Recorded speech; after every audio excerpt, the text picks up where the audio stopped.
Guys, we are back with RCW. So we are inching closer to the RCW pay-per-view titled Riot. We are inching closer to that, and I'm really excited to bring that to you guys. And you might have seen my announcement on the Discord.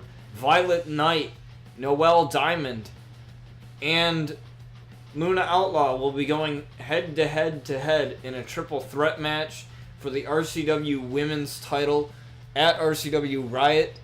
I feel that Noelle has definitely earned herself a title opportunity. Same with Violet, based on her trademark here and what she has done.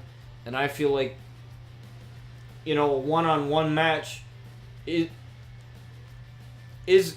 right for Noelle. However, I always like to add a little bit of extra to it and make it even more fun. So that is a match that will be happening at RCW Riot, along with Chris Danger versus Brian Outlaw in a no-holds-barred match, and that match is going to be absolutely brutal as well. And I'm excited to bring that to you guys too. As far as the other title matches, I have yet to make the title matches for the tag team titles and for the RCW World title. But we still have a couple more episodes to go until we get to that point. So there's still matches being made until we get to that point. So first of all, I'd like to start off by saying thank you once again, and I'm going to keep saying this almost every stream. Thank you guys so much for everything that you do for the stream, and everybody that comes through in the stream and watches it for a couple minutes or leaves it on lurk mode or whatever. You guys are great, and I greatly appreciate every single one of you. Because without that, I wouldn't have the desire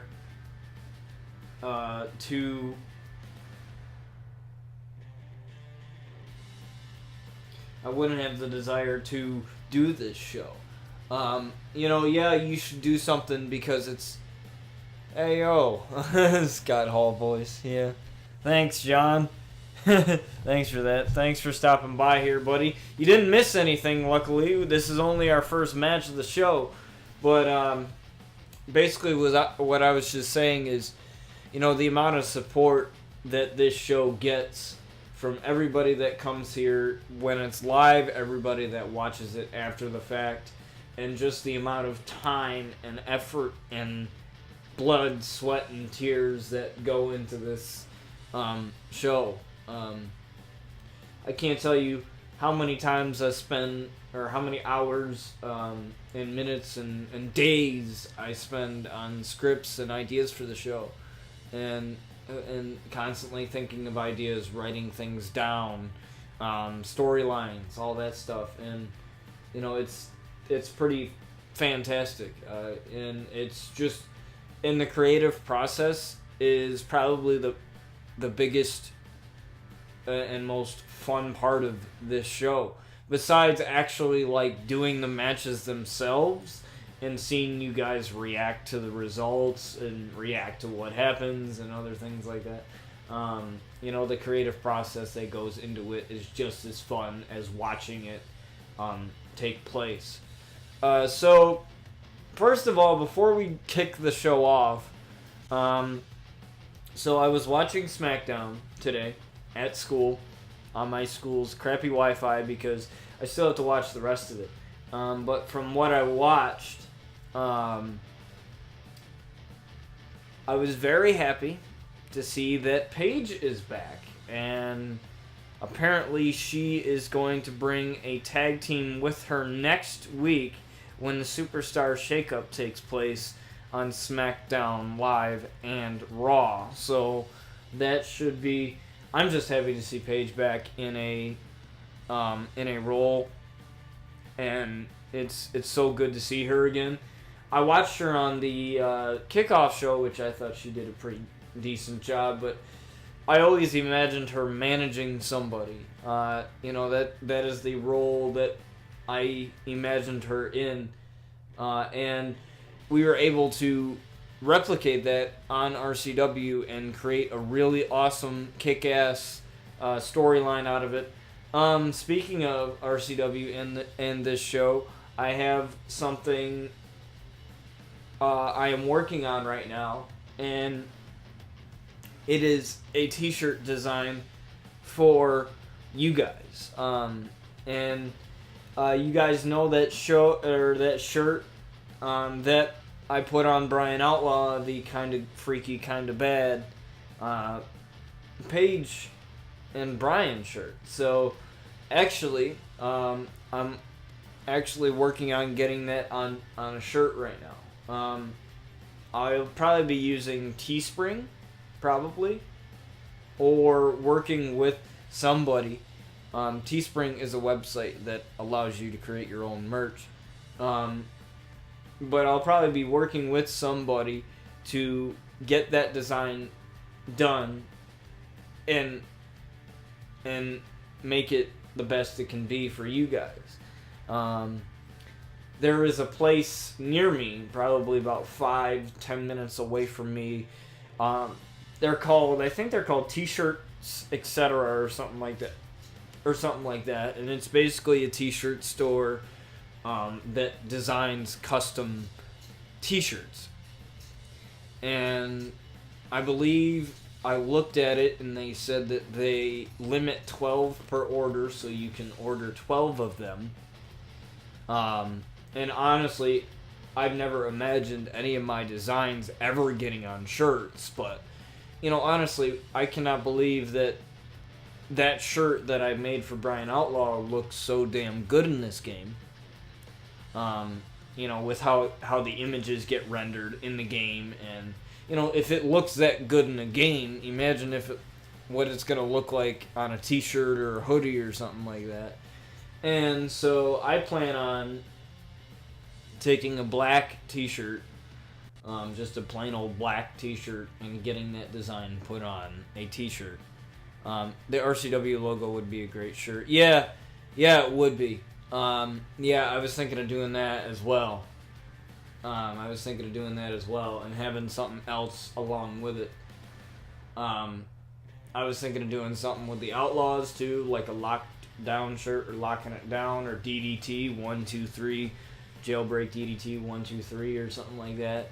I have a bunch of ideas in mind, but I plan on getting the Paige Brian Outlaw design on a shirt for myself, just to have that, because that's one of the designs that I think I'm most proud of, that I've made. Basically, what I did for that is I just made the letter P, which you see in the design, and then what I did was I also took the regular Outlaw logo, just the black logo that I used as the tattoo for all the Outlaws on their backs, and I made that 3D. There's a 3D effect in my software that I use called Affinity Designer that makes it 3D. So it kind of pops out a little bit. Same thing with the P. I made that 3D, and then I added a little bit of glow to those, like an outer glow to those. And, it just looked real nice. So I have the place's number in my phone. I plan on calling them and just talking to whoever I need to talk to, and to see how much it's going to cost just to get one done specifically for me. And then I'll try and get some designs done for you guys. Maybe I'll talk to some of the graphic design dudes at my college and see how I can go about it. I know one of my teachers, she made t-shirts for the radio station, for the college radio station that I have at my college that most of the college students take part in. And so I might talk to her and figure out the best route for making shirts via online and in IRL. So maybe I can sell some shirts around school or something like that. That would be kind of cool. I got plenty of different things. I've been thinking about merchandise for a while because, this show has gotten so popular. I mean, we're about 115 or so followers on Twitch, about almost 40 subscribers on YouTube. And those numbers aren't huge by any means, but, just the amount of support and, numbers are numbers at the end of the day. But really, it's the amount of support and the amount of love from this show and the amount of, like John was saying, the stuff takes time to produce. And I'm pretty sure since he does his pre-taped, he's got all that editing and everything else and all that shit that goes into it, so it takes a while to put all of that together. And, even though that I'm doing this live, it still takes a long time to put together. And most of the time that has been consumed making this show, it has gone into creating the wrestlers themselves and going through the creation suite, making the wrestlers the way I want to make them and stuff like that. And customizing the move set and stuff and all that stuff. Like, that's the one that takes the longest time because I take pride in making those wrestlers and making them the most detailed that I see fit. And, that's just sort of what's going on with the show right now. And, so I just wanted to tell you guys that because some of you might have been wondering what's been going on with that. And I want to definitely make the RCW logo into a shirt. And then I definitely also want to do the kind of freaky, kind of bad Paige and Brian shirt. I also want to do that. And then I want to do something with the Outlaws other than Paige and Brian. Maybe we do something with Sky, or maybe we do something with all of them. Something unique to all of them and create merch unique to all of the Outlaws, which would kind of it would really be cool just to do that, because since they are the focal point of the show. Honestly, once I created the Outlaws, the show took off. I think that's where a lot of the people had gotten to love the show, is when the Outlaws came along, and then when the whole Paige and Brian thing started, when that whole thing started. It's not over, by the way. It's not over, I will tell you that. It might be on the back burner in this universe, in the RCW universe, but I have a plan for Paige to play a role in the My Career universe mode, which is the YouTube series that I had started not too long ago. I plan to record one of those and possibly get that out to you guys probably this week, maybe Friday. Once I get it all recorded and everything. So, without further ado, let's get this going. I just thought I'd, do a little recap and tell you guys what's been going on with the show and stuff. We might also do something with Marielle Rogue as well in the Rogues, because I think that M would look freaking awesome on a shirt, or something cool like that would look pretty badass. So I definitely want to do something with that as well. Honestly, I never thought of my designs ever being on pieces of merchandise. I never thought that they would be on shirts, mugs, whatever. But after seeing them in the game, I know it looks different in the game than it would in real life. But you know, this game to me looks pretty. It it looked pretty awesome in terms of what it what the logo came out to look like the rendering system in this game and how they render the characters and how they render like images in the game looks dope. And I can imagine if this is just a video game, because it is limited obviously with how powerful the hardware is and the consoles and stuff. So if it looks good, this good in a video game, it's got to look just as good, if not better, IRL. I think a black and white silhouette of Brian Outlaw on a t-shirt would be dope. That's a great idea. You and I will have to talk about that for sure.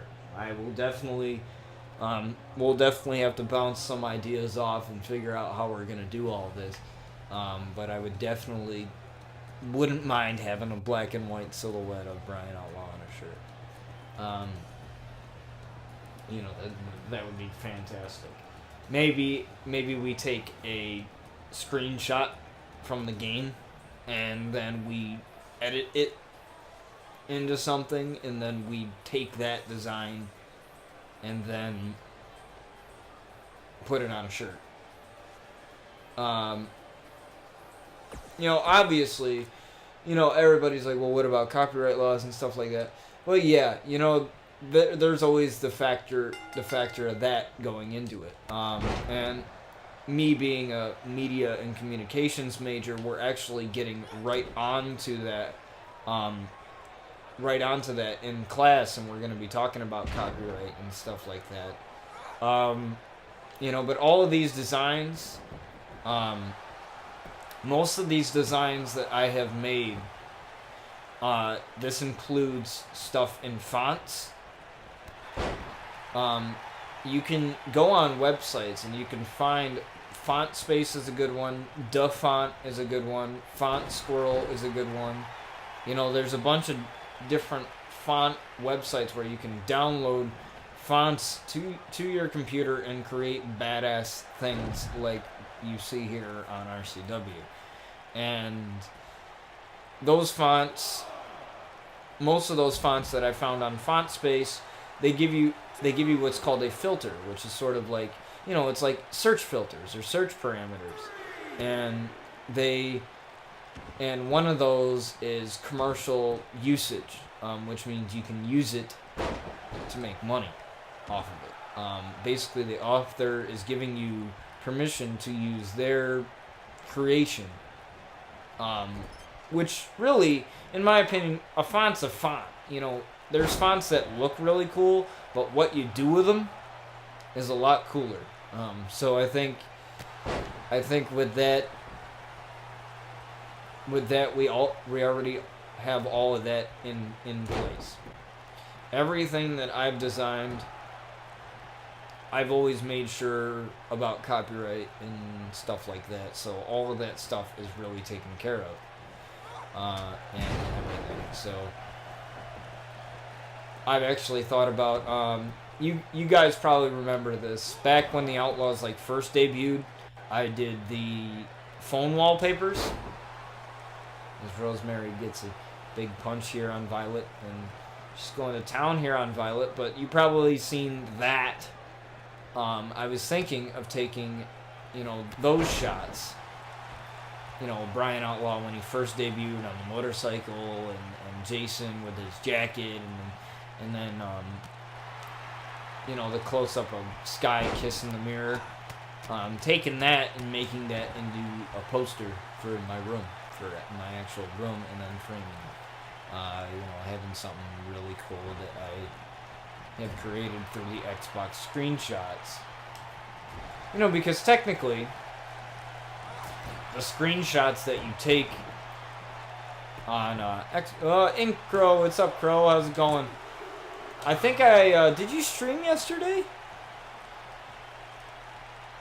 Working and twerking. I think you did stream yesterday. I'm not too sure. I gotta enable live notifications for you. I know I follow you. But yeah, that's just some of the things that I've thought in terms of designing things and stuff that I can make you guys so that you guys can feel more immersed into this show. I honestly, when I made this show, I never thought that I would be making like merchandise and stuff like that. I never thought about that stuff. But now that we're going on to season 5, close to it, it has been pretty insane as Rosemary lands an exploder suplex here. And Marielle's just enjoying every single minute of this. As I think Rosemary's going to go for the Red Wedding here. I've seen her land this numerous times on Impact. Red Wedding on Violet. Can she score a win here? And she does. The Demon Assassin Rosemary scoring another win. And I don't know if she might have a title opportunity in the future, but Violet and Noelle Diamond have theirs at RCW Riot when they take on Luna Outlaw in a triple threat match. Now, this is probably the biggest match of Luna's career, despite being in the Elimination Chamber match for the RCW Women's title, and also taking on her sister in a one-on-one normal everyday wrestling match, which she ended up beating her sister for that title, and that's why she has that title. But Sky running down to the ring, and Sky ambushing Rosemary, but Marielle's right there to have her back, and I think Sky was just trying to get some payback from her sister, though. Rosemary pushing Sky out of the way and flooring Sky, stopping all of her momentum in her tracks, and Sky's in trouble here. She's in a headlock and a big clothesline, and Marielle is just sitting here watching this happening. And an exploder suplex by Rosemary, and I think Rosemary's looking for the exclamation point here, looking for Red Wedding here, and Sky reverses in a clothesline to the outside of the ring.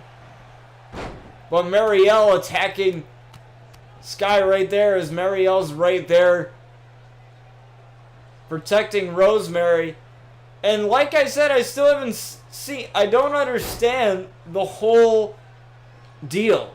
Was there a deal being made with Rosemary? Did they exchange their souls for something or whatever? I don't know. There must have been a deal made with Rosemary. Uh-oh, Rosemary looking for the poison mist into the eyes of Sky, and it's something that she uses quite a bit. She calls her suit the meat suit, and the meat suit has been repaired, and Rosemary carrying that hatred that she has for the Outlaws. I don't know what this whole thing started. It all started with Marielle attacking Luna, and then it was Marielle attacking, I believe it was Marielle that attacked Paige, which brought Brian into it, and then thus creating the whole feud with Brian and Danger, because Danger orchestrated that to piss Brian off after turning on him, of course. So that is where we've seen that. What's up, Galaxy? It's good to see you here, man. Welcome to the stream. As we have Luna Outlaw, the newly crowned RCW Women's Champion, taking on Toni Storm. So I wonder what Luna Outlaw has to say going into her RCW Riot pay-per-view match when she has to take on Violet Knight and Noelle Diamond. Now, Noelle, this is the first time she's ever been in something as big as a title match. Same for Violet. However, Violet has had a lot more wrestling experience than Noelle herself. So Noelle's kind of the one that's the most inexperienced going into that matchup. Now, take nothing away from her, as she's had a lot of momentum on her side going into this. However, you have to think about the experience factor. Luna Outlaw has won titles across the indies, in MWE, and other promotions as well, and same thing with Violet. She's gone across MWE and other promotions, as she is from England, so I'm pretty sure she had a lot of wrestling experience there in Manchester. So, you know, I have to feel there for Noelle, but if she's able to come out with a victory, though, she'll have the right to say that she beat two of the best women here on the RCW roster. But we can't really worry about that right now, as we have Luna Outlaw coming out holding that title preciously over her shoulders there.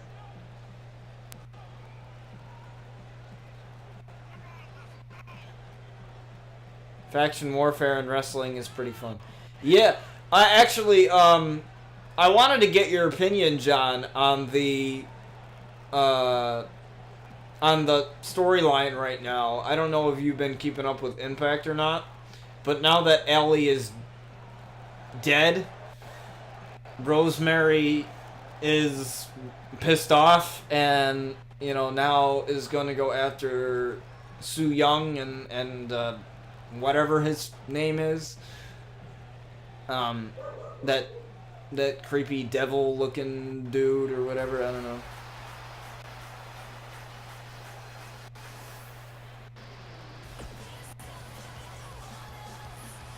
And there's Toni Storm there. Again, I don't know, like, honestly, people think my creations are amazing, like how I make these wrestlers, but some of these wrestlers that I've downloaded on the community creations are just as good as everything that I do. No matter how much I watch Impact, that storyline is just mad confusing. Yeah, it really is, but I love Rosemary, so, you know, I kind of like the whole undead thing.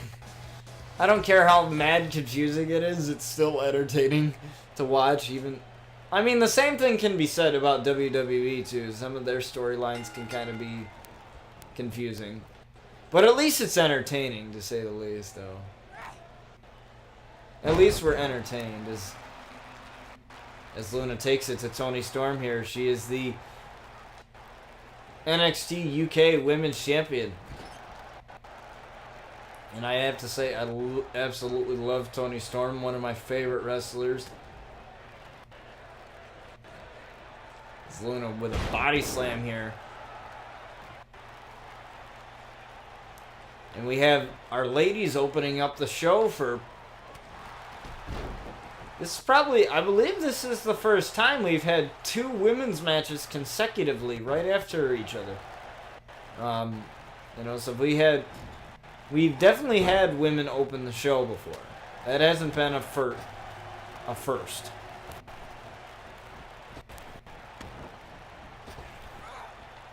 That definitely hasn't been a first.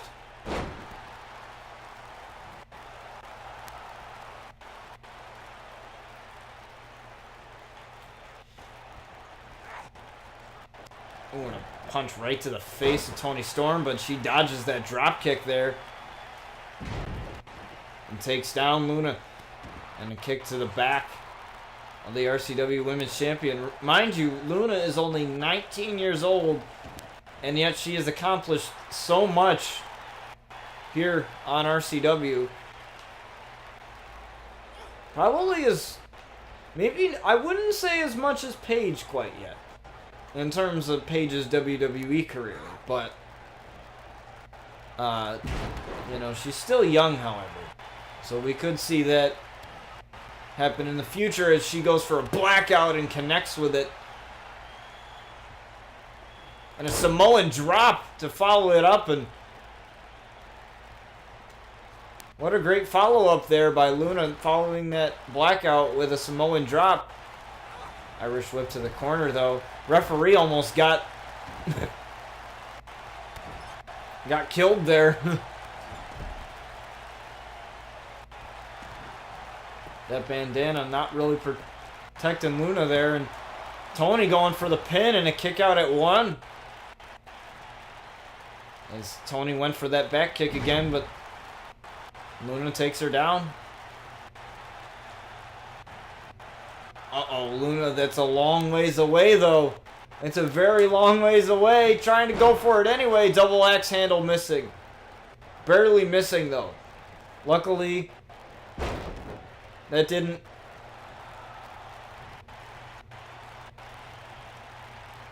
Where someone has to come out. Where not someone has to come out the same way or look the same, but it'll be more about people with a common interest aligning with one another. Yeah, you know, that's really... I feel like sometimes WWE... Like, I'm pretty sure you've noticed this too, but I feel like sometimes with WWE, I feel like the factions are forced. And because of that, they don't really know how to work them. Like, there's no storyline or no, like, real significance leading up to them teaming up. You know what I mean? You know, it's just kind of one of those things, like, why are they a tag team? You know, in the first place. Like, what's going on, you know? As Luna looks for a Dawning to finish Toni Storm here. Connecting with the Dawning here, but she's near the ropes. 1, 2, and Toni kicks out at 2. That might have pissed Luna off. You don't want to piss Luna off. It's different. It's different than your average teenage girl being pissed off. It's not just to throw bad guys together to beat up the real team. Yeah, you know, I feel like it's mostly like, oh, let's throw a couple heels together and have them beat faces. You know, just have them beat like the shit out of faces teams, out of like good guys, and then let's have this. And then let's have that turn into a war leading up to a pay-per-view match, whatever. You know what I mean? It seems like the same old stuff. You know, when I, you know, that's why when I took advantage of these factions, you know, when I tried to do, you know, Paige and the Outlaws and Chris Danger and the Outlaws, you know, when they were sort of a thing. You know, there was a reason why Chris Danger wanted to join them. And then there was a reason why Chris Danger turned on them. You know, there was reasoning behind that. There was never, you know, just them being thrown together just because I thought they would be cool together. Granted, sometimes, you know, I throw matches together because I think that they would be cool together, but at the same time, like, I don't just toss matches willy-nilly as Luna kicks out again here and checks that kick. No sells that kick. They're looking for a Falcon Arrow on Toni Storm here, and Toni is in big trouble, and realizing that, she rolls out, but I think Luna just baited her in a DDT.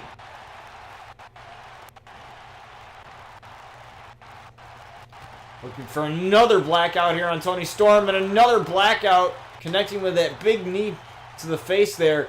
Looking to follow it up with a Dawning and hits the Dawning again. And that is all she wrote on this one. As Luna Outlaw gets a victory over Toni Storm.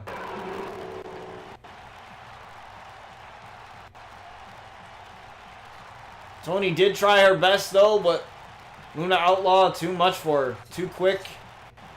Too much. Uh-oh, but Noelle here. What's she doing here? Noelle attacking Luna from behind.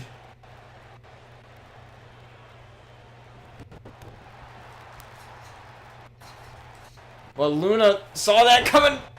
Saw that coming and gets a DDT. Noelle tried to send a message and Luna definitely saw that coming.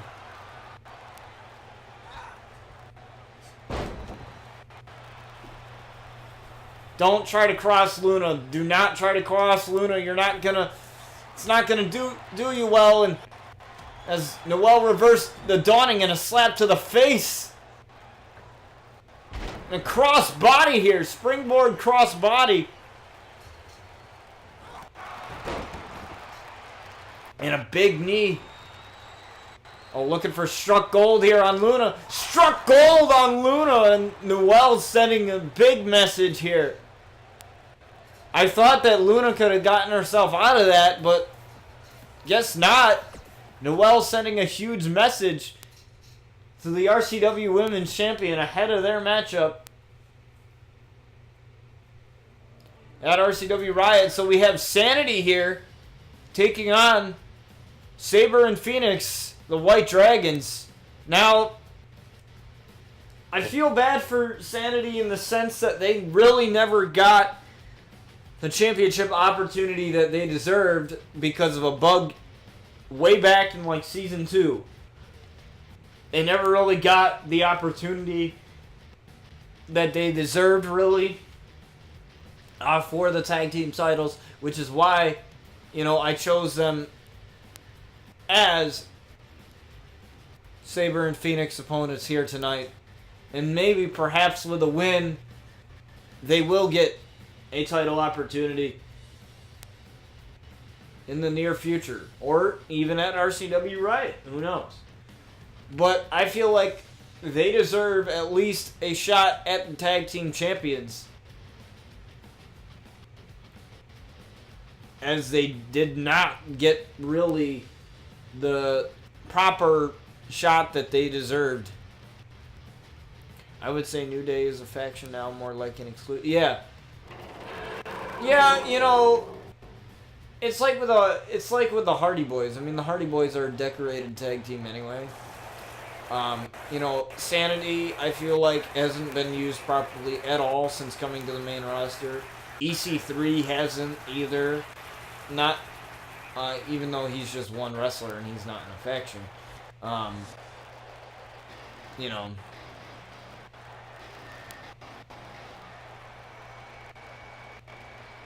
I think it's an absolute insult WWE uses makeshift tag teams like Rusev and Nakamura and Black and Ricochet over the real tag teams like the Club and Sanity. Yeah, I love Ricochet and Aleister Black, you know, as a tag team together, but I still feel like that there needs to be something like actual factions. Like, not just guys that just happen to get thrown together for whatever reason. Like, actual tag teams. Like Gallows and Anderson, Sanity, The Revival, you know, actual tag teams. Not random dudes that get thrown together just for the sake of filling a match card. You know.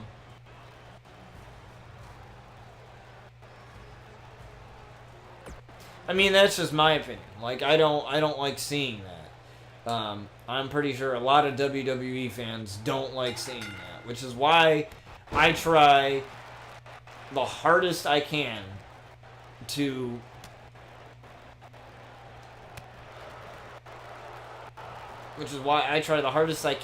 not have that happen, where it's two random dudes going up against a tag team and then getting a tag team title match. You know, like, to me, that just doesn't make any sense. As Alexander looking for possibly a big knee, but Sabre takes him down.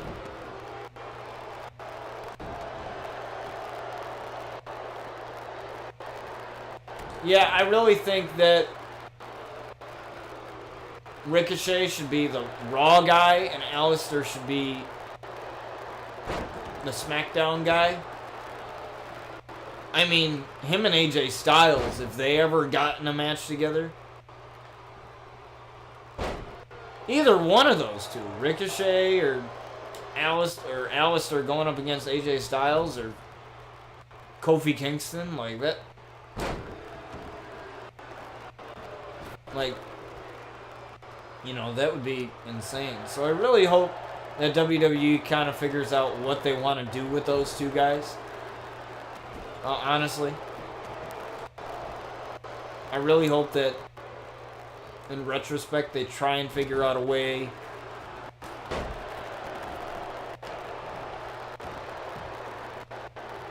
to do something with him as Alexander Wolf comes back in and just taking Sabre down, and Sabre is in big trouble here.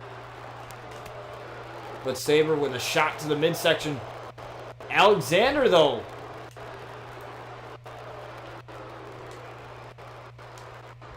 Irish whips him to the corner, but Sabre reverses that. Alexander reversing that, and a couple of hits to the leg of Alexander, and uh-oh. This could spell really bad for Sabre here as a big suplex back into the ring. And Eric Young gets back on the apron. And I guarantee that Sanity here wants to make quick tags as Alexander tags in Eric Young here for this big double team, and what a double team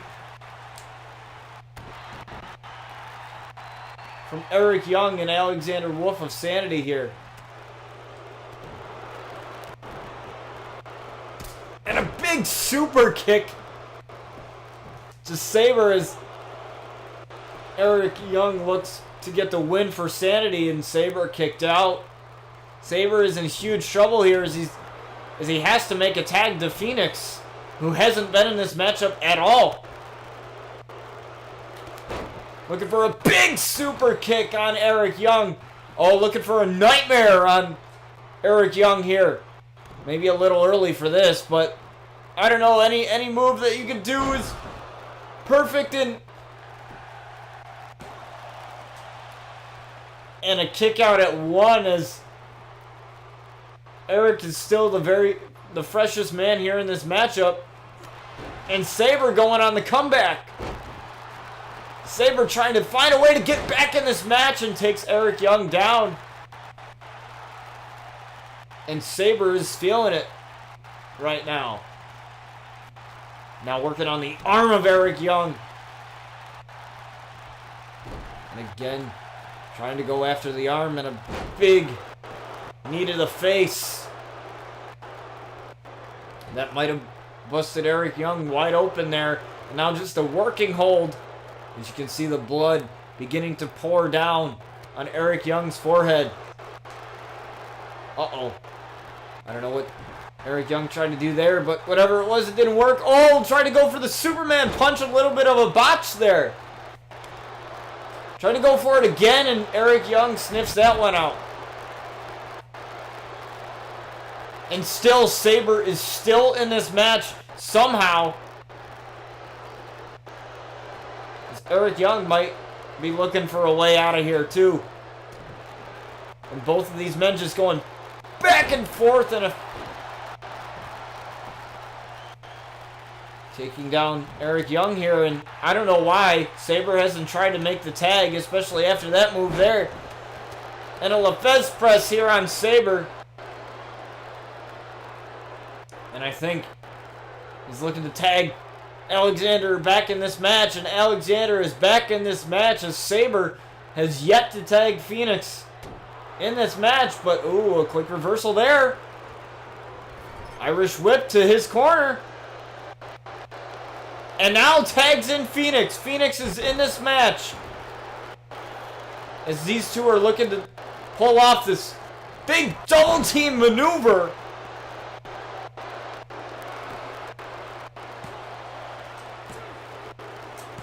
And they knock off Sanity with that big double team maneuver there. I thought Sanity had them, but somehow the White Dragons come up with the victory here. As you can see, that botched Superman punch there is, I don't know what went on with Sabre there. Maybe he just miscalculated it the first time. And look at this double team maneuver here. The big clothesline, which then led to the pin by Phoenix there. And There is a reason why these two are RCW Tag Team Champions. But I guarantee we will see Sanity try their luck again. They might have not have come out on top this time, but, you know, I think that they are deserving of a title opportunity anyway. Because they never got one that they deserved way back in Season 2. And it's long overdue, and I think it's only right to give them that. And I think we will have it be a TLC tag match. How about that, guys? How about that? A TLC tag match. Sabre and Phoenix versus Sanity. And I think that'll be great. As we have Jay Rowe going up against Daniel Bryan. So, Jay did not have the best debut. He did not. As he took on Randy Orton in a Hell in a Cell match in which Randy Orton, you know how he says it only takes one RKO to get to Viperville? Well, I guess Jay Rowe knew exactly that, and that's exactly what happened.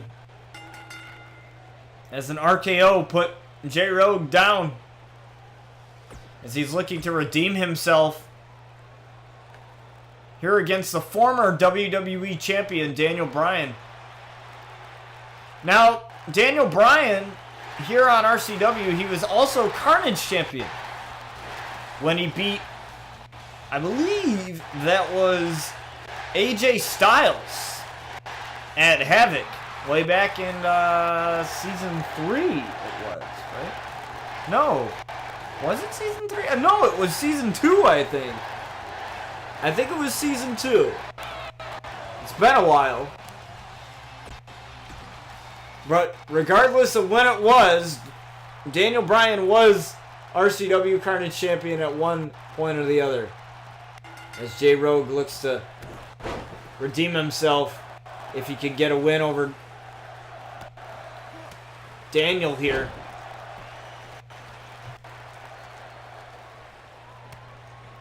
Just a couple kicks.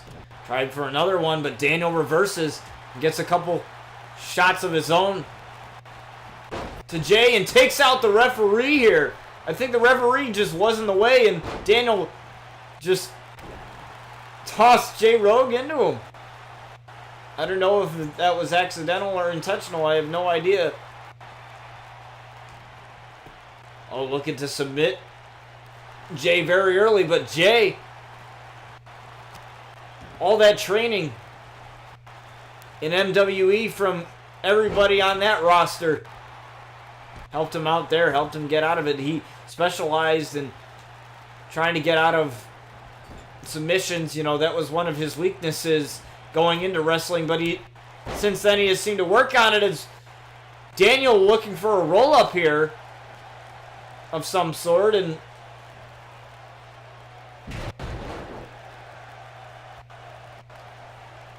Jay able to reverse it, and now Jay is in the driver's seat here against Daniel Bryan.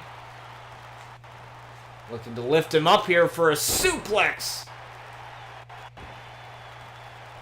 by Jay, and we have a main event tonight as Jay Rogue connected with a shooting star here. It's very awkwardly, as I didn't think he would go for that, but because of Bryan's position. But Daniel Bryan trying to get back in this match. Our main event tonight is a 2 out of 3 falls match where Miles Anderson will be taking on the RCW World Champion AJ Styles. So stay tuned for that.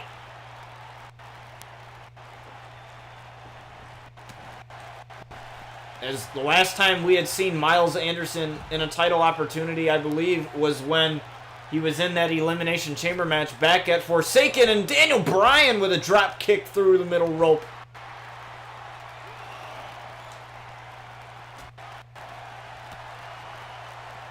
And again, with a couple of strikes and a drop kick, taking down Jay here, and the referee beginning to count. But Jay with a reversal and a drop kick of his own.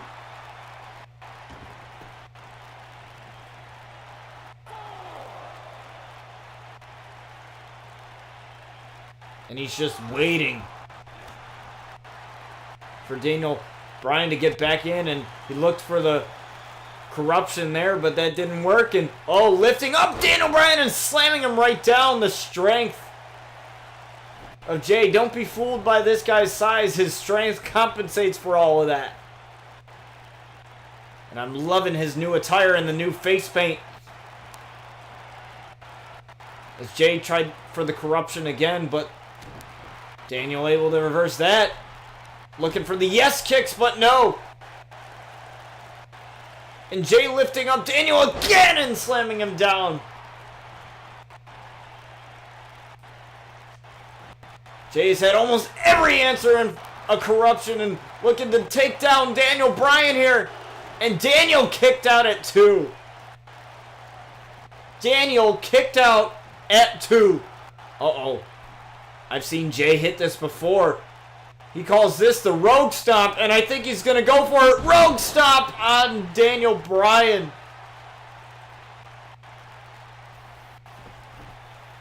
Dragging him to the middle of the ring. Very smart. Looking to get a win over Daniel Bryan here. Can he get a win? No, Daniel kicked out at 2 again. But back to your message, John. Yeah, I agree. I honestly think that Ricochet and Aleister Black, as much as I love seeing them together, I think it's just being kind of sort of forced. Like, okay, you know, they had their fun as a tag team, and I think it just needs to be over. And I think as a result, like, I'm not saying they're not good as a tag team, but I'm saying they just would be better off if they were singles stars and focused on that, you know. Same thing with Kofi and the New Day. As much as I loved the New Day, I thought Kofi as a single star is better. And I think, honestly, I think it's better if they break up the New Day. Now that Kofi is WWE champion, I think it's just better for the New Day just to, not saying not exist, but for Kofi Kingston to just disband from the New Day and focus on his career as a singles star now that he is WWE champion. Because I don't see a point of New Day being a part of him anymore. You know, I really don't, going forward anyway.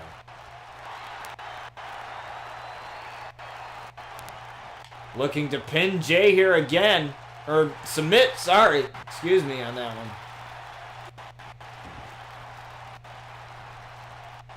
As Jay gets out of that one. And a corruption again on Daniel Bryan, looking to pin Daniel off of the corruption here.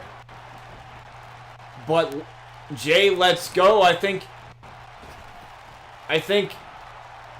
he decided that might not be enough. That might not be enough, as he's got to go for the Rogue Stomp. And Daniel Bryan caught him. And a code breaker. I thought Daniel Bryan was going to catch him there, but after that kip up there, but Daniel couldn't take advantage of that. That's a long ways away. And Daniel getting up again as Jay with the big elbow drop right off of the top rope. And Jay just trying to find a way to get Daniel to stay down for once. Climbing up to the top rope again. Looking for the Rogue Stomp again, and a Rogue Stomp again. On Daniel Bryan, looking to pick up the win here. And Jay picks up the win over Daniel Bryan. Wow, what a win. Talk about redemption. After the loss over Randy Orton, I'm pretty sure Jay felt a little pissed off at himself. He thought he could have done better, and he proved that tonight here against Daniel Bryan. What a match, though. I thought Jay was going to go for the count right after he hit the corruption, but he decided to let go of it, thinking that it might have not have been enough. Went up to the top rope, hit another Rogue Stomp, and that's your 3 count.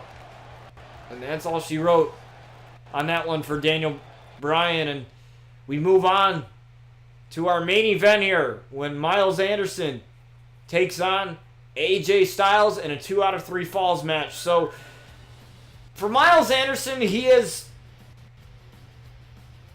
since that title match that he had, which was in the Elimination Chamber match, he hasn't had the best of luck. Losing to Finn Balor in very quick fashion. Demon Finn Balor, that is. And then, really, ever since then, it hasn't really been the best for him. And, you know, I got to talking with him, and he explained to me how angry he was, not at management, but mostly at himself for, you know, not earning the opportunities that he feels that he deserves, or he feels that he should be in, not taking, and, you know, not taking advantage of the opportunities that are given to him, and, you know, just not being who he sees himself to be. And I think with a win over the RCW the RCW World Champion, almost said Women's Champion, RCW World Champion in AJ Styles would be a tremendous boost in his confidence going forward.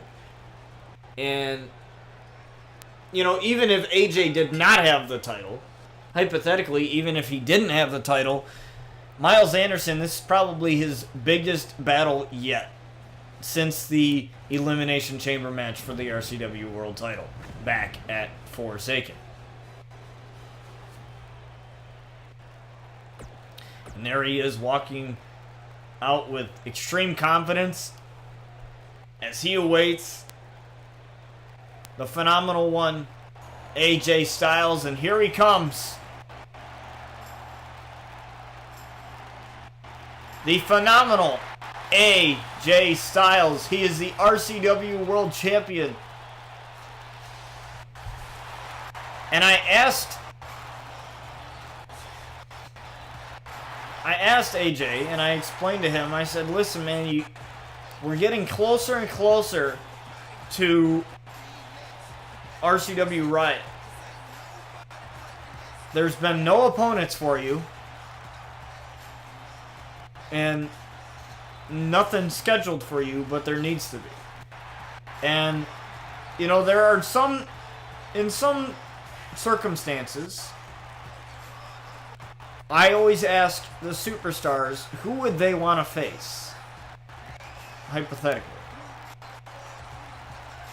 And AJ had talked about possibly getting vengeance against Jay, as Jay made his shocking statement attacking AJ Styles. And for those of you that remember that was the same night that Chris Danger decided to turn his back on Brian Outlaw too as well. That was also the same night where Marielle Rogue attacked Luna too as well. So, you know, that was a big night for all of them. But, you know, he wanted to get some vengeance against Jay, or, you know, depending on how Miles does in this match, he might end up facing Miles. This is a 2 out of 3 falls match, and in case you're not familiar, 2 out of 3 falls. You either have to pin or submit your opponent to score a fall. Disqualifications do apply, so, you know, if one of these two men decide to use illegal actions or dirty tactics to gain an advantage and the referee sees it, a fall will be rewarded to their opposition. So these two men got to be very careful about that, as we've known AJ to be very high-tempered in the past. As not too long ago, he got tired of management bossing him around, and now we see this New attitude from AJ as a snap suplex. It's carried out by Miles Anderson here, and Miles knows just how much this match could possibly earn him a RCW title opportunity.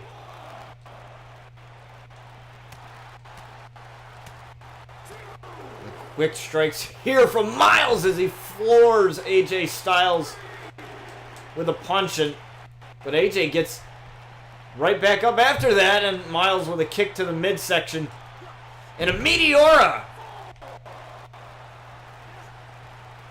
to AJ Styles, and AJ is in huge trouble here as Miles throws him back into the ring, and AJ is in huge trouble here, but AJ looking to possibly get back in this match. AJ, don't do this. Whatever you're thinking, don't do it. And wow, a Hurricane Rana from the top of rope here. Looking to get the first fall. And Miles almost got down for the count there. Almost. Remember, this is 2 out of 3 falls, so even if one of these guys scores a fall, there's still a chance for their opponent to get back in this match. It's not completely over. But at the same time, these two men have to conserve their energy as Miles looking for possession as AJ with a huge reversal getting himself out of that, and another reversal as I believe Miles was going for a belly-to-belly there. And dropping Miles here. Uh-oh. AJ is setting it up, looking for the phenomenal forearm. Phenomenal forearm on Miles. Can he score the first fall here? No! Miles kicked out at 1. Super defiant Miles Anderson. Kicking out at 1. It's almost like that didn't even faze him at all. A little bit of a frustration pin perhaps. And only gets a 1 count again as Miles is probably thinking, what do I gotta do to get myself back in this match? As he was in tremendous trouble when AJ landed that phenomenal forearm, but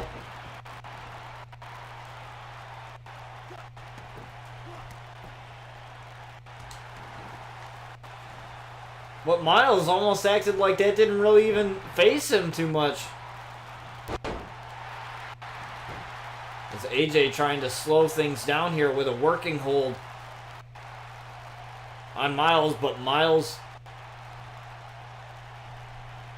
with a couple of shots to the midsection gets himself out of it. Looking for a kick there, and a huge clothesline there by AJ, and Miles had to roll out, and AJ risking his body, putting his body on the line with a big move there on the outside. Wow. I didn't think AJ would go that far, but, you know, he is the phenomenal one after all. And Miles got up. I don't know how he's even moving at this point, and Miles is fired up. That might have just fired Miles up there. I don't know how, but, you know, he is Miles. He is the Ghost, after all. Looking for possession as he couldn't connect with it the first time. What a great angle we have here. Possession on AJ Styles, looking to score the first fall in this match. No! AJ kicked out at 2. Uh-oh. But Miles knows what he needs to do here. He needs to connect with Manifest. Looking to do exactly that. Manifest on AJ, busting him wide open there. Looking to score the first fall in this match. No!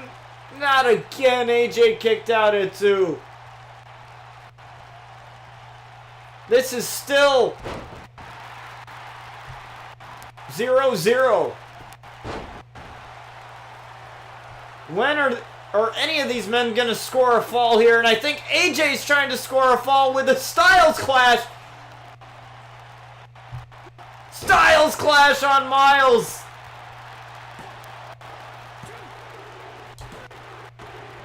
And AJ scores the first fall, but Miles is still in this. Miles is still very much in this. But AJ cannot take his foot off the gas pedal. He still needs that second fall. I doubt Miles wants to go down 2-0. Looking for a quick roll-up here. But Miles kicked out. As you can see, the blood from both of these men now, as both men are busted open, and an arm drag.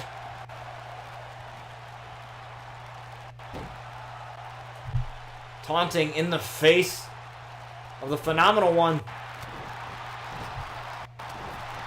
Got him against the ropes here. What's he going for now? And a suplex to the Phenomenal AJ Styles, looking for possession once again. Let's see if he can. Possession again on AJ Styles, but he's close to the ropes though. And AJ kicked out at 2. Looking for Manifest. We've seen him hit this just a couple minutes ago and hits it again. But Miles is so tired. He wasn't able to cover him right away.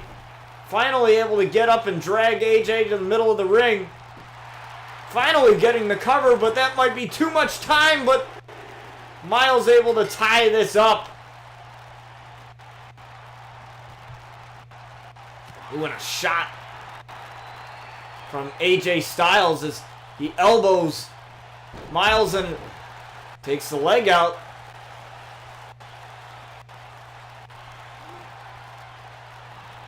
I don't know what he tried there. Maybe I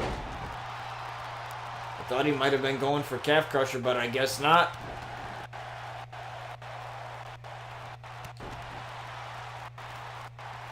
Working on the legs of AJ Styles, possibly trying to get it so that he can't get in position for that phenomenal forearm that he likes to hit. And Miles looking to just take a breather on the outside as neither of these men can get a fall out here. Well, unless it's count out, of course. But Miles probably looking to do as much damage as possible here on the outside.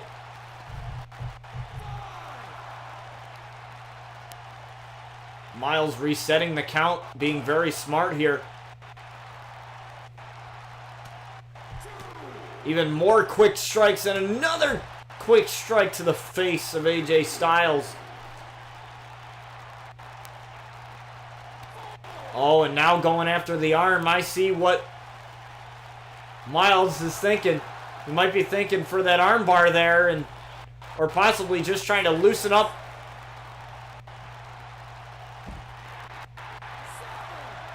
that arm so that AJ cannot hit that phenomenal forearm.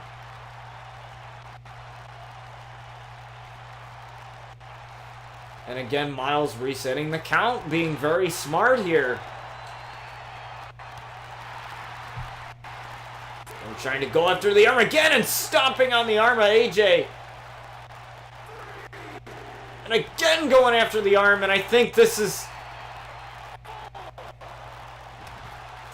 very methodical here, trying to weaken the arm so that AJ cannot hit that phenomenal forearm, but he kicks the knee, and Miles took a little bit to get up there, and I think his knee might be injured here.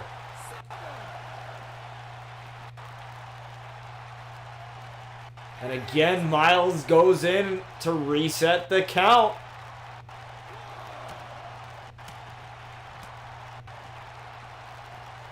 And another shot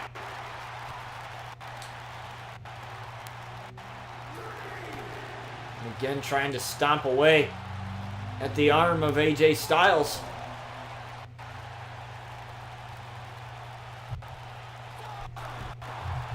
Oh, but a kip up though from AJ, and Miles stopped it right in its tracks.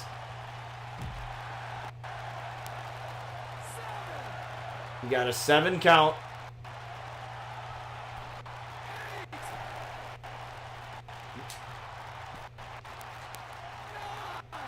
Nine. And Miles with a big elbow drop, as I thought we were going to get a draw there. Looking for possession here on the outside.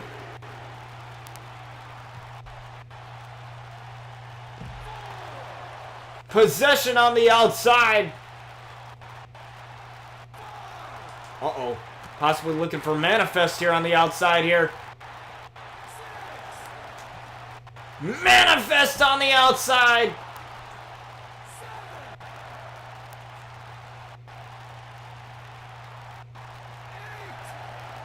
Oh, God.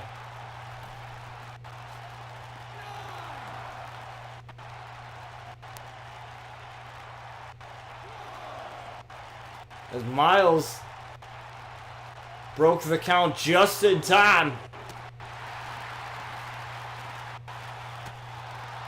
And now these two men still going at it on the outside.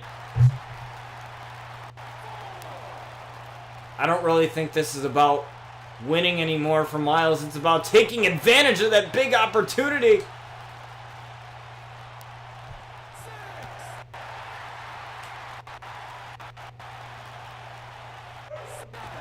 As AJ Styles with the reversal, tossing Miles back in. And now both men are finally back in the ring after quite some time here on the outside, loosening up the leg, possibly trying to get it ready for calf crusher. Now AJ going after the arm of Miles. Oh, looking for Styles clash. Looking for Styles clash here. But Miles reversed it. Miles reversed Styles clash. Uh-oh, looking to land possession once more. Possession again. Is that gonna make Miles win the match? And no, AJ Styles kicked out at 2. But I think I know what Miles might be going for here. Tried for the armbar, but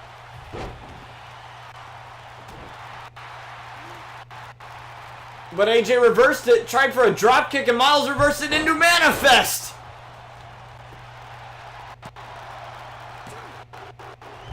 And Miles is your winner. Wow, what a sequence to end the match. I thought Miles was going to go for that armbar there. That's why he was trying to weaken the arm. Possibly trying something different.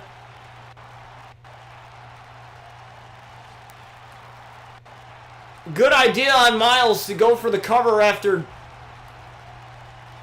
possession, because realizing that AJ still had his resiliency, he could have used that on possession. So good eye on him for going for the cover when necessary.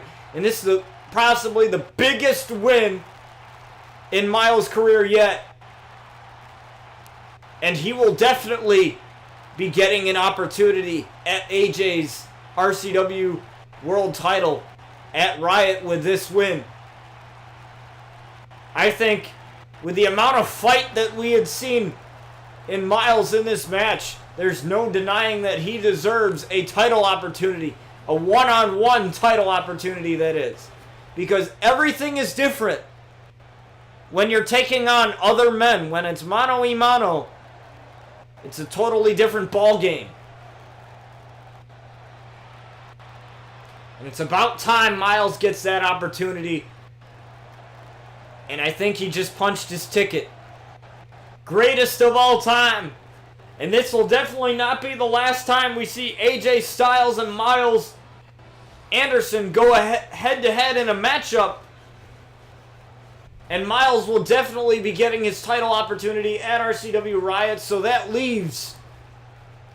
So, with that being said, that possibly makes all of our title matches. So we have, for the women's title at RCW Riot, we have Noelle Diamond, Luna Outlaw, and Violet Knight in a triple threat match. Big match for Luna there, as she has to worry about both ladies, and she doesn't have to be involved in the decision of that match to lose the title. High stakes there for her. We have Miles Anderson versus AJ Styles for the RCW World title. We have Sanity going up against the White Dragons. Even though they lost tonight, I still think that they deserve a title shot considering what had happened to them back in Season 2 when, there was that bug going on and we couldn't give them the match that they so deserved. And, then we had Black Hole and all that. So we have that match as well. The Carnage title. Now that is very, very interesting. Because Aleister Black, if you remember last week, or not last week, but this past Monday anyway, Aleister Black scored a win over Seth Rollins in a Falls Count Anywhere match in the main event of Monday's episode. So he will be getting an opportunity at Seth Rollins this time. And we also have Brian Outlaw versus Chris Danger in a no holds barred match. That match was probably one of the first matches to be made. And then we have CM Punk versus Stone Cold, as those two have been having quite the rivalry through this season. So we have 6 matches on schedule, and that's probably what we're going to do. We're probably not going to have a full card, like full 7 matches. And that is okay.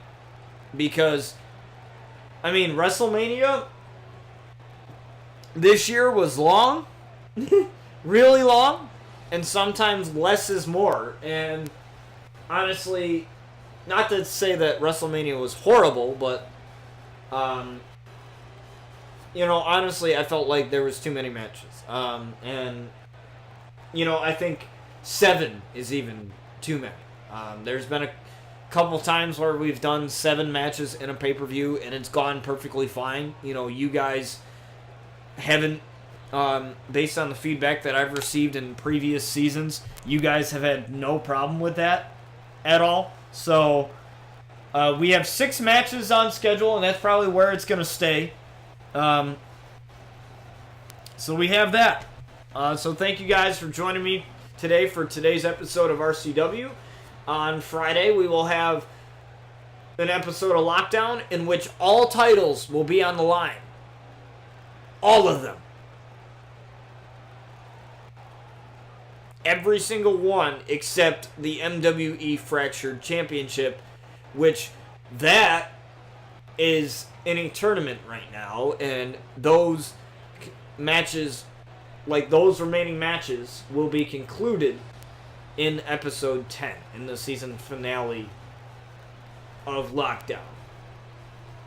The following Friday. So, that is where we see that going, and like I said, we still got a couple more episodes here of RCW before we reach the season finale. And just real quick, I'd like to tell you just a little bit of how I see things going with that, like after the season ends. So after the season ends, what I would like to do, good thing John is still here. What I would like to do is, at least, is have a little bit of a discussion, because some of you are in the Discord. I believe we have like 12 to 13 people in the Discord. And I don't know how many of you actually use that, but I know I use it, and that's why I got rid of the RCW Facebook page. I scheduled it for deletion and I got rid of that because I just feel that Discord is a better way of doing things, and a lot of people, they have anxiety about social media and Facebook and all the crap that can happen on that, and so that's why I made a Discord server instead. So, what I would like to do, and I need your guys' help for this, because this is a viewer-driven show. I take your guys' feedback, and I try to make things better, and however I see fit. So, with that being said, what I would like to do, at least for this season, and for every season onward, is, like I said, after the season, I like to get feedback from this season, or from the season that just ended. So, in this case, it would be this season. So, what I would like to do is, after the season finale, I would like to get on Discord sometime, after the pay-per-view, maybe a couple days or maybe the weekend of that pay-per-view, depending on when the pay-per-view is, when I schedule the pay-per-view.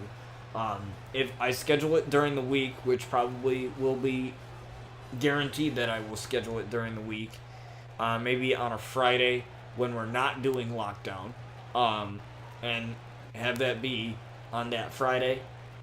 And then maybe that weekend, that Saturday and Sunday, we have a discussion on Discord talking about the season, talking about how you guys thought it went, and talking about the thing as a whole.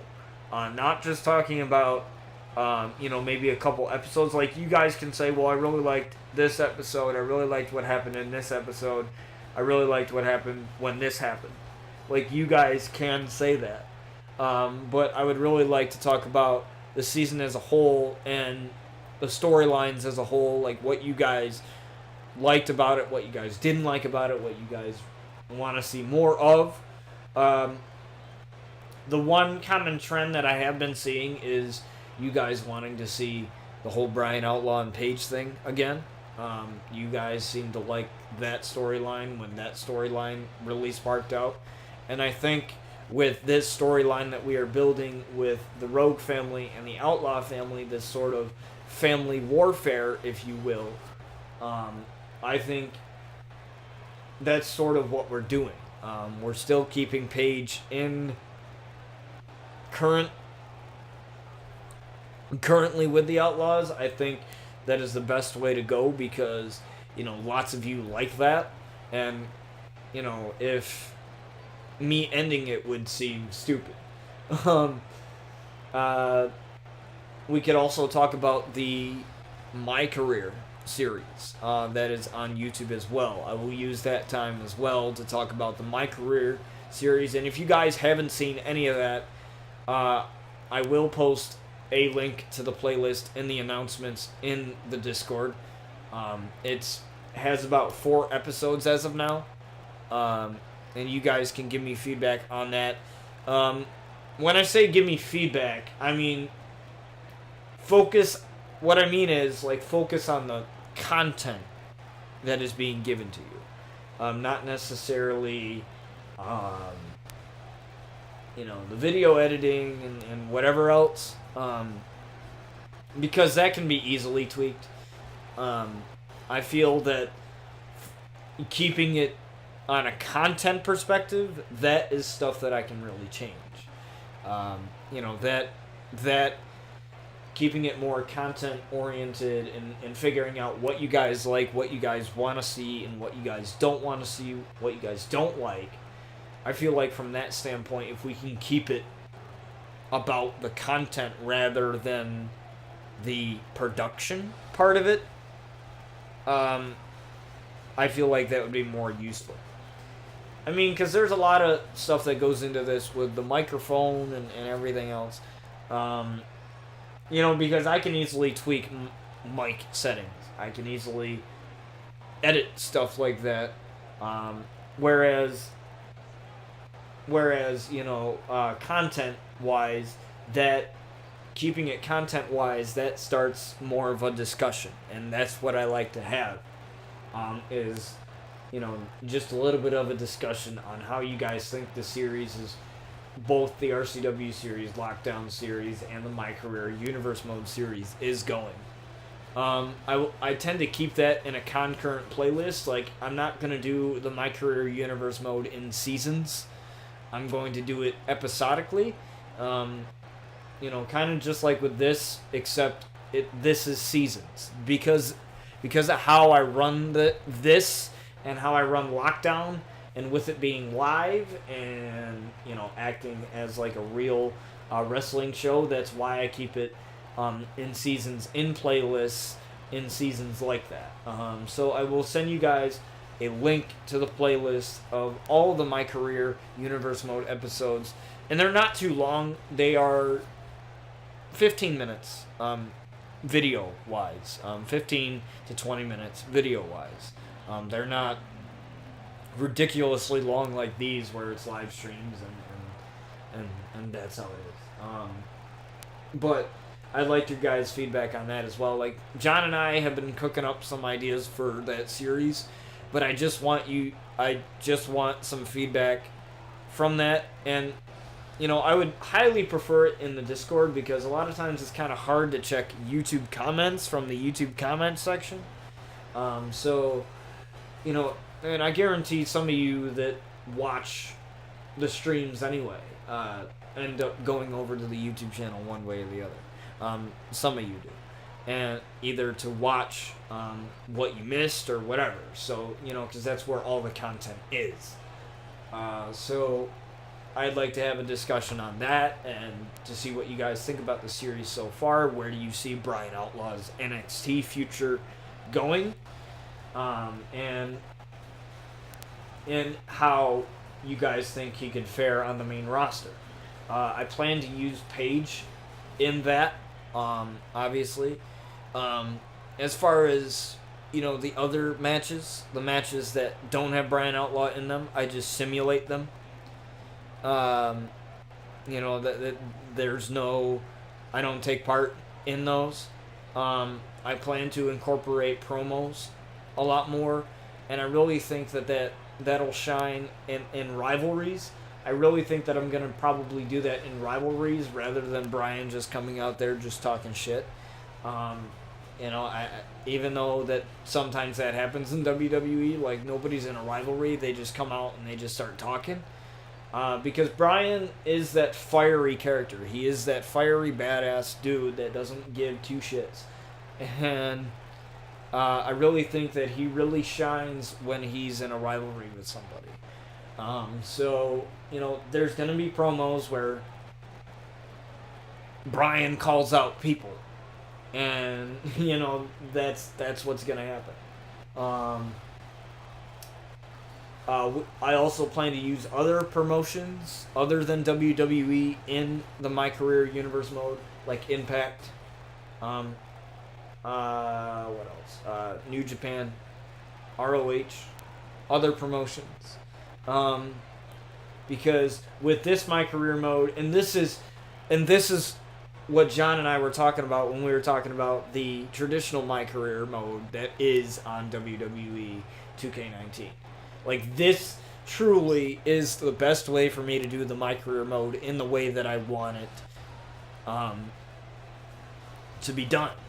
And, John and I have been talking about, just different scenarios, many, many, many different scenarios that we could take that series, which is really cool. We talked about, possibly incorporating dream matches like with Shawn Michaels and The Undertaker and stuff like that, Because it's really me living my dream as a WWE superstar, so really the world is my oyster in that series, rather than in this series where Brian Outlaw is completely different. There's really no set thing for him, I guess you could say. He kind of just throws himself wherever he throws himself. And whereas, with the My Career Universe Mode, it's really just telling the story of Brian Outlaw's journey to WWE. And possibly hear me out on this. Possibly, we will have a storyline that ties in to RCW in some way, shape, or form. Possibly. Which is really cool. And I guarantee you guys are going to like that series. It might start off kind of but really that's how any My Career series starts out. It starts off kind of even in universe mode, it starts off kind of and then, as stuff goes along and picks up, it'll get more entertaining. So it might just be Brian right now going through the NXT roster and just wrecking havoc and all of that. But, once he gets to take over and once he, wins the title eventually and once, he gets out of NXT, I can guarantee you that that's where stuff is going to pick up. That's where stuff is going to get real awesome because I have so many plans for the main roster rather than NXT. Now, here's where I see that NXT going. We have 4 episodes currently right now. And that's all of him in NXT. So I see him maybe about 15 to 20 episodes in NXT. Reason being is because he's got to start, there's got to be some sort of feud or something. And there's got to be some sort of build up towards that, whatever that is. And then the championship match happens. The results of it. And then Brian's got to, be the egotistical champion or whatever. And, I'm going to have him have the title for a bit. And the way Universe Mode is, it's a weekly thing. It's like a calendar thing. So even when NXT is not on the schedule on that calendar, he is still reigning. He still has the title until he loses it. So, then I'll have somebody take it from him. And that will be his last match in NXT, and then he'll go on to whatever show he wants to go on. Either Raw or SmackDown. He might have a shot at 205 Live, because he's a cruiserweight. I haven't really thought about 205 Live for him. But I just want you guys to, for those of you that love 205 Live, I love the cruiserweights. And I just want you guys to know that just because, I sort of have kind of an idea of where he wants to go on the main roster, or what show he's going to go on,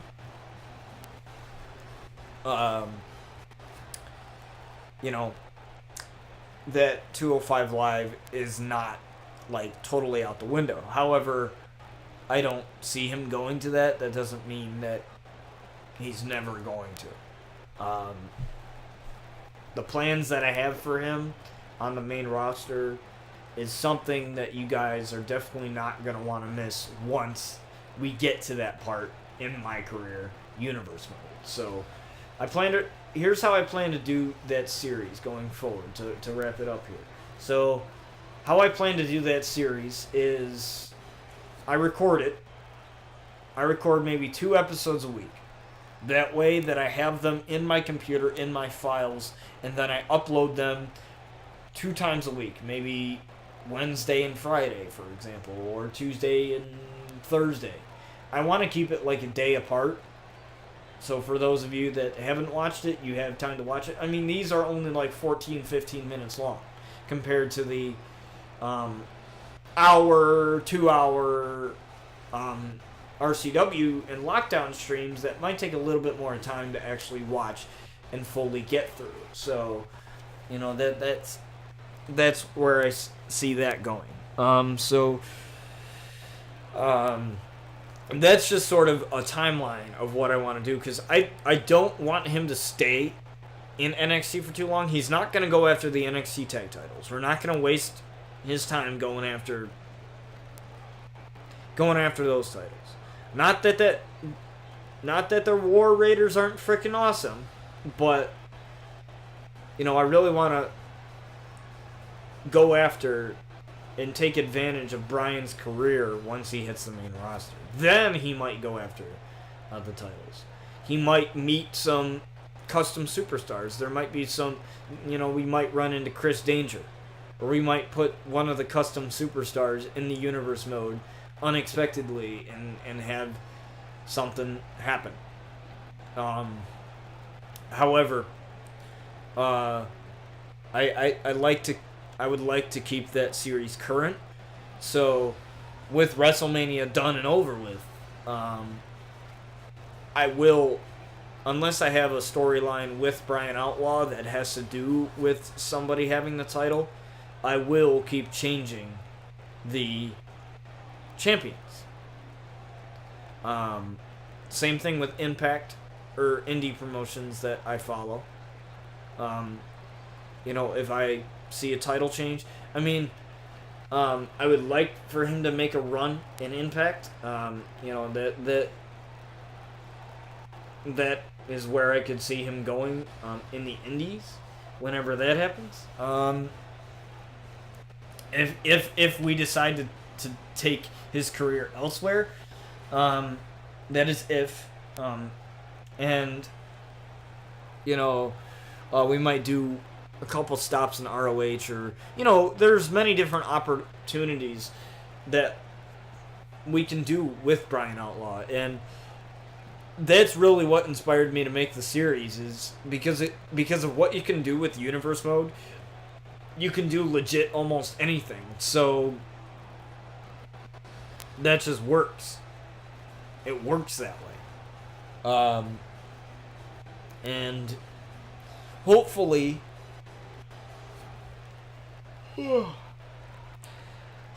with that, you guys will like that. So that's sort of the idea of where I see that series going.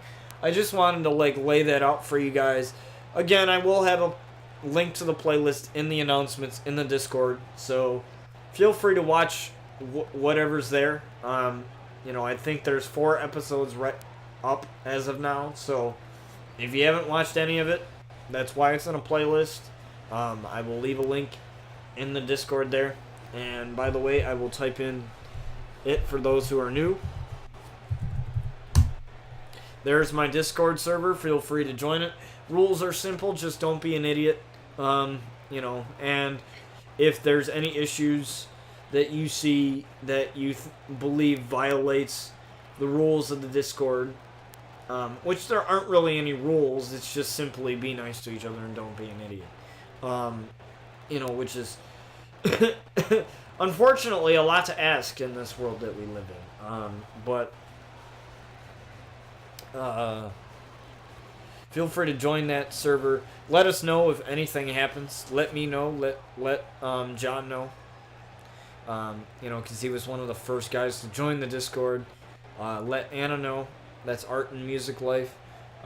That's her username. Let some mods of the channel know, and let people know that that something is happening, and we will take care of it. And it'll result in maybe a temporary ban, or a temporary or a talking to, or something like that. And if we gotta kick them, we gotta kick them. We like to keep the community positive and like to make sure that everyone has fun, and you can't do that when somebody's being a freaking moron. So, for lack of a better word. I could use another word, but I won't. So, thank you guys for joining me today. Again, feel free to join the Discord. It really helps out. It really helps you guys out. Keep up to date with what I'm doing. I post a lot of stuff in there. As far as merch designs, John and I will get on that. As we had some ideas in the chat here, John and I and a couple other people that I will talk to possibly could help us out with that and get some real badass merchandise for you guys. for RCW. And you guys are awesome. And I can't thank you guys enough for almost 4 fully successful seasons of this show. The fact that we've been keeping this show going on and just keeping the ideas flowing and constantly making more and more wrestlers and debuting more and more people. The more we make wrestlers, the more opportunity we have for more storylines. And I think that's freaking awesome. And I love you guys. And I will catch you guys on Friday for the biggest episode of Lockdown this season. Episode 9, when all titles are on the line. So I will see you guys on Friday for that, and thank you guys for watching.